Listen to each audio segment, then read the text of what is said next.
Hello दोस्तों, good morning. स्वागत है एक बार फिर से आप सभी का एमजेटी एजुकेशन में। दोस्तों आज है 3 मार्च। आज की वीडियो में हम लोग बात करेंगे 3 मार्च 2022 के मोस्ट इंपॉर्टेंट करंट अफेयर के क्वेश्चंस के बारे में। पूरी वीडियो ध्यान से देखिएगा, पूरी वीडियो डिटेल में आपको समझाई गई है और बहुत अच्छे अच्छे क्वेश्चंस आए हैं आज, तो वीडियो आपको एंड तक देखनी है। इसकी पीडीएफ और क्विज मिलेगी आपको हमारे एप्लीकेशन एमजेटी ऐप पर। तो गूगल प्ले स्टोर से जाकर के आप एमजेटी ऐप डाउनलोड कीजिए और इस वीडियो की पीडीएफ फाइल और क्विज प्राप्त कीजिए। साथ ही साथ आप ई बुक और कोर्स को भी चेक कर सकते हैं। बात करेंगे लास्ट डे के क्वेश्चंस की। लास्ट डे का मेरा पहला क्वेश्चन था आपसे, राफेल नडाल ने अब तक कुल कितनी बार मैक्सिकन ओपन जीता है? तो 4 बार ये जीत चुके हैं। मॉस्को वुशु स्टार चैंपियनशिप 2022 का आयोजन रसिया में किया गया था, मॉस्को में किया गया था। देखते हैं आज का पहला क्वेश्चन। निम्न में से कौन सा दिवस 1 मार्च को मनाया जाता है? तो 1 मार्च को दोस्तों इनमें से 2 दिवस मनाए जाते हैं। एक तो विश्व नागरिक सुरक्षा दिवस मनाया जाता है, एक मनाया जाता है शून्य भेदभाव दिवस। ठीक है, वैसे सिविल लेखा दिवस ये 2 मार्च को मनाया जाता है, ये भी आप याद रखिएगा। वैसे बहुत ज़्यादा इंपॉर्टेंट तो है नहीं, ध्यान रखेंगे बस आप। ठीक है, तो उपरोक्त दोनों ऑप्शन यहाँ पर करेक्ट होगा। विश्व नागरिक सुरक्षा दिवस यानी वर्ल्ड सिविल डिफेंस डे और एक जीरो डिस्क्रिमिनेशन डे यानी शून्य भेदभाव दिवस। इन दोनों के बारे में जानिए। विश्व नागरिक सुरक्षा दिवस जो है दोस्तों, ये नागरिकों की सुरक्षा को सुनिश्चित करने के लिए और उनको इमरजेंसी सिचुएशन में कैसे, अगर उनको आपात स्थिति आ जाती है, कैसे निकाला जाए, कैसे बचाया जाए, इन सब के लिए मनाया जाता है। ठीक है, जैसे अभी आप देख रहे हो यूक्रेन में फंसे भारतीयों को निकाला जा रहा है। इसकी शुरुआत अंतर्राष्ट्रीय नागरिक सुरक्षा संगठन के द्वारा 2012 से की गई थी। और वहीं शून्य भेदभाव दिवस जो है ये भी 1 मार्च को मनाया जाता है। ये कानून के समक्ष और व्यवहार दोनों में समानता और निष्पक्षता को बढ़ावा देने के लिए मनाया जाता है। किसी से कोई भेदभाव ना किया जाए, जिससे जीरो डिस्क्रिमिनेशन। ठीक है ना। तो ये 2014 से शुरू हुआ यूनाइटेड नेशन के एड्स संगठन द्वारा, यूएन एड्स संगठन द्वारा। ओके, एड्स एक बीमारी भी है। थीम है इस बार की remove laws that harms, create laws that empower. Okay, अगला देखते हैं। हाल ही में चीन ने कितने उपग्रहों को अंतरिक्ष में छोड़ा? चाइना में अभी हाल ही में दोस्तों 22 सैटेलाइट्स को एक साथ लॉन्च किया है। चाइना ने 22 सैटेलाइट एक साथ लॉन्च किया है अपने जो लॉन्ग मार्च जो उसका रॉकेट है उसी के द्वारा। इसकी लॉन्ग मार्च कैरियर रॉकेट की 409वीं ये उड़ान थी अभी तक की। तो इसने वेनचांग सैटेलाइट लॉन्च सेंटर से इसे लॉन्च किया 26 फरवरी 2022 को। किसके द्वारा? CASC यानी China aerospace science and technology corporation के द्वारा। देखिए इसमें जो इसने अपना रॉकेट यूज किया है उसका नाम है लॉन्ग मार्च 8। ठीक है ना, तो ये भी आप याद रखेंगे। ये लॉन्ग मार्च जो भी रॉकेट आता है लॉन्ग मार्च सीरीज का, तो लॉन्ग मार्च आप समझेंगे ये चाइना का ही है। इसका देखिए 409वां उड़ान था ये। और अगर आपसे फाल्कन 9 पूछा जाए, फाल्कन 9, तो आप बताएंगे फाल्कन 9 है स्पेस एक्स का। GSLV या PSLV आ जाए, GSLV या PSLV आ जाए तो आप समझेंगे किसका है? इंडिया का है। ठीक है, इसरो का है। अगला चाइना के बारे में बात कर लेते हैं। चाइना देखिए राजधानी ये बीजिंग है, यहीं पर भी शीतकालीन ओलंपिक खेल हुआ। शीतकालीन ओलंपिक खेल हुआ। पूछा जाएगा आपसे सबसे ज्यादा मेडल कौन जीता, तो आप बताएंगे नॉर्वे। नॉर्वे ने सबसे ज्यादा मेडल जीता। कितने मेडल जीते हैं? 37 मेडल जीते हैं। रैन में भी युआन यहाँ की करेंसी है। पीपुल कांग्रेस यहाँ की संसद का नाम। शी जिनपिंग यहाँ के हैं प्रेसिडेंट। ओके, अगला देखते हैं। हाल ही में किसने भारत में प्ले पास सब्सक्रिप्शन सेवा शुरू की? तो अभी हाल ही में गूगल ने दोस्तों प्ले पास नाम से अपनी सब्सक्रिप्शन सेवा शुरू की है। ये गूगल प्ले पास क्या होगा?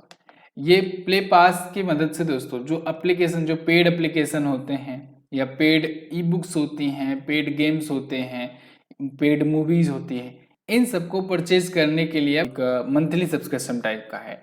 तो ये गूगल प्ले पास होगा।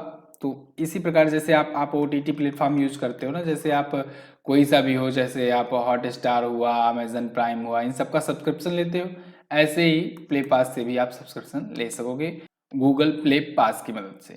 ठीक है, तो एक सब्सक्रिप्शन सेवा है ये। ओके, अभी तक ये 90 देशों में चल रही थी, अब भारत में भी ये शुरू कर दी गई है। तो इससे बहुत सारे एप्लीकेशंस और बहुत सारे पेड जो भी गेम हैं उनमें उनमें रीच आसानी से मिल सकेगी। अगला, हाल ही में बैंक ऑफ महाराष्ट्र ने किस राज्य में प्रोजेक्ट बैंक सखी लॉन्च किया? तो बैंक ऑफ महाराष्ट्र ने दोस्तों प्रोजेक्ट बैंक सखी लॉन्च किया है अभी हाल ही में ओडिशा में। देखिए बैंक ऑफ महाराष्ट्र है तो आप महाराष्ट्र मत लगा देना। बैंक ऑफ महाराष्ट्र ने ओडिशा में ये शुरू ही किया है प्रोजेक्ट बैंक सखी। क्लियर? बैंक ऑफ महाराष्ट्र यहाँ पर आपको इमेज में दिख रहा है। इसने महाग्राम और सुनिवेश इंडिया फाइनेंस सर्विसेज के साथ मिलकर के ये लॉन्च किया है। जिससे उड़ीसा के लोगों को घर घर और परेशानी मुक्त पहुंच प्रदान किया जा सके, बैंक अकाउंट से रिलेटेड है। बैंक ऑफ महाराष्ट्र की स्थापना 1935 में हुई थी, पुणे में हेडक्वार्टर्ड है और सीईओ है एएस राजीव। उड़ीसा आया है, उड़ीसा के बारे में जानिए। उड़ीसा आप देखेंगे मैप में, यहाँ पर है कुछ। भुवनेश्वर इसकी राजधानी है। भुवनेश्वर ही कोविड 19 टीकों से कोविड 19 टीका 100% कंप्लीट करने वाला ये पहला जिला बना था। पहला जिला ये बना था। पहला राज्य पूछा जाए तो आप बताएंगे हिमाचल प्रदेश। नवीन पटनायक जी ये बीजू जनता दल पार्टी से, बीजेडी पार्टी से यहाँ के सीएम है। प्रोफेसर गणेशी लाल गवर्नर है। मुख्य न्यायाधीश हैं justice S Muralidhar. Okay, Chilika झील यहीं पर है। चिल्का झील दोस्तों भारत की पहली रामसर साइट थी और भारत की सबसे बड़ी खारे पानी की झील है। सिमलीपाल अभ्यारण्य, नंदनकानन जूलॉजिकल पार्क, चंद्रका हाथी विहार, ये सब यहीं पर है। अगला देखते हैं। हाल ही में राष्ट्रीय मूल्यांकन और प्रत्यायन परिषद का कार्यकारी समिति का अध्यक्ष किसे नियुक्त किया गया? तो राष्ट्रीय मूल्यांकन और प्रत्यायन परिषद या जिसे कहते हैं NAAC, ठीक है ना, इसे ऐसे लिखो। तो नैक का अभी हाल ही में कार्यकारी समिति का अध्यक्ष बनाया गया है प्रोफेसर भूषण पटवर्धन जी को। प्रोफेसर भूषण पटवर्धन यहाँ पर आपको इमेज में दिख रहे हैं।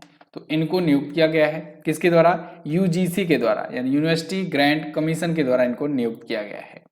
अभी वर्तमान में ये आयुष मंत्रालय भारत सरकार द्वारा नामित एक शोध प्रोफेसर हैं, ठीक है, साइंटिस्ट भी हैं।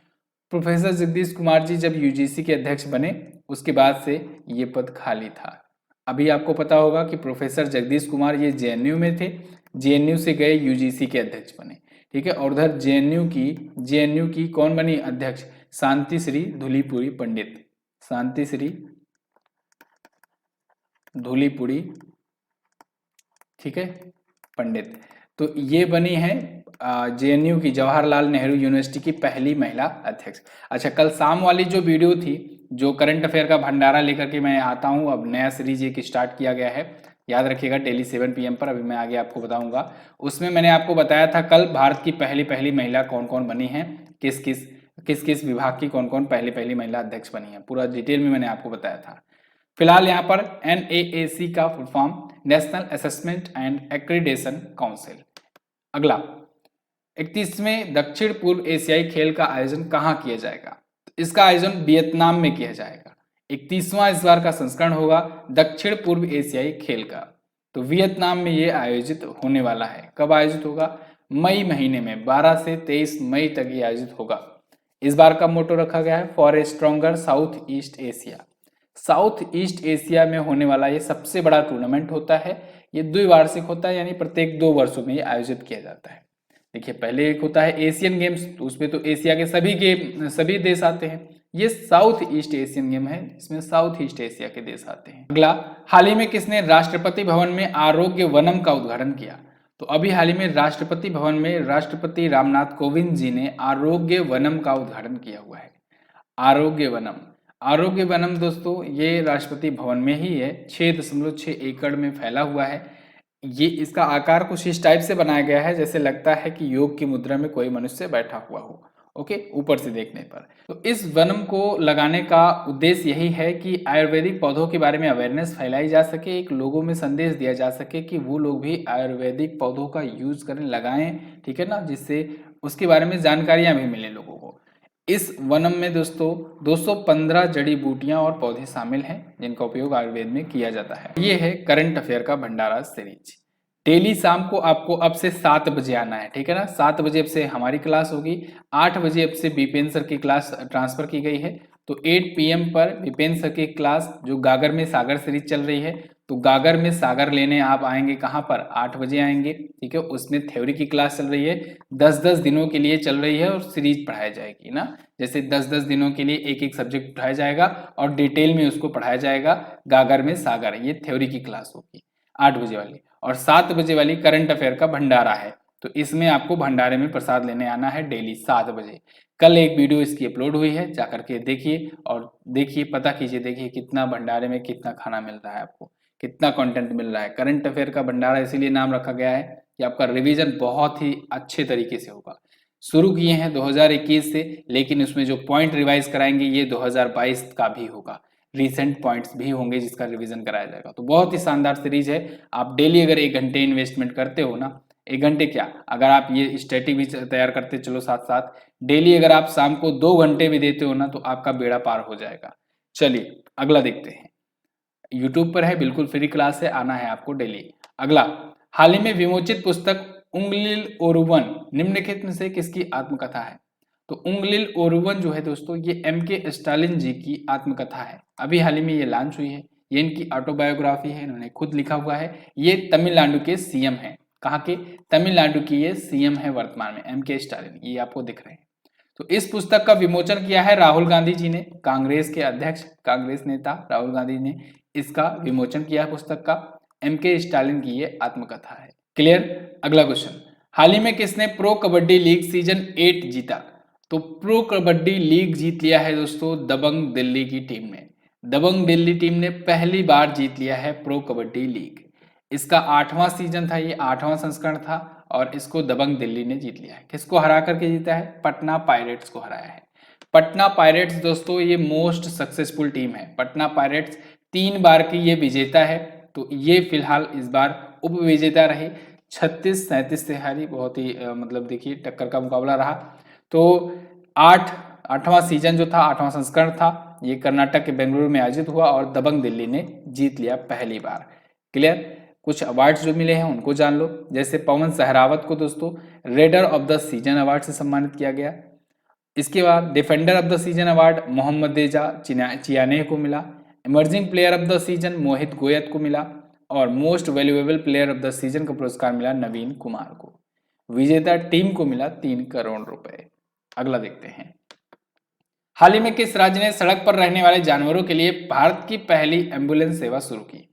तो दोस्तों तमिलनाडु ने अभी हाल ही में सड़क पर रहने वाले, सड़क के किनारे घूमने टहलने वाले जो जानवर होते हैं उनके लिए पहली बार एम्बुलेंस सेवा शुरू करी हुई है। इस एम्बुलेंस सेवा का उद्घाटन किसने किया है? मद्रास हाई कोर्ट की न्यायमूर्ति जज हैं डॉक्टर अनीता सुमंत ने। यहाँ पर आपको इमेज में दिख रही है डॉक्टर अनीता सुमंत, तो इन्होंने इसका उद्घाटन किया हुआ है। इसका नाम है हॉस्पिटल्स ऑन व्हील्स। समझिए इस चीज को, जैसे सड़क के किनारे जो भी आवारा पशु होंगे वो अगर घायल हो जाते हैं किसी कारणवश तो उनके लिए एम्बुलेंस सेवा होगी और बिल्कुल इसमें डॉक्टर्स भी रहेंगे, पशु चिकित्सक भी बैठे रहेंगे और इलाज करते हुए जाएंगे एम्बुलेंस में। अगर गंभीर रहेगा मामला तो फिर हॉस्पिटल तक जाया जाएगा, नहीं तो एम्बुलेंस में ही इलाज हो सकेगी उन जानवरों की। तो इसके लिए ये तमिलनाडु पहला राज्य बन गया है इस प्रकार का हॉस्पिटल ऑन व्हील्स सेवा शुरू करने वाला जानवरों के लिए। क्लियर है? इसकी शुरुआत ब्लू क्रॉस इंडिया और 4 पाव इसके सहयोग से की गई है। तो बस दोस्तों ये तो थे आज के दिन के टॉप 10 करंट अफेयर के क्वेश्चंस। आई होप आपको वीडियो पसंद आई होगी। अगर वीडियो पसंद आई है तो इसको लाइक कीजिए, शेयर कीजिए अपने दोस्तों के पास। चलिए बात करेंगे क्वेश्चन ऑफ द डे की। आज का पहला क्वेश्चन आपके लिए, दिल्ली पुलिस द्वारा लॉन्च किए गए दुनिया के सबसे छोटे प्योरीफायर का क्या नाम है? अगला, 2022 में सिंगापुर प्रौद्योगिकी शिखर सम्मेलन का कौन सा संस्करण आयोजित किया गया? दोनों क्वेश्चंस के बारे में आपको जो पता हो डिटेल में जरूर आंसर करना।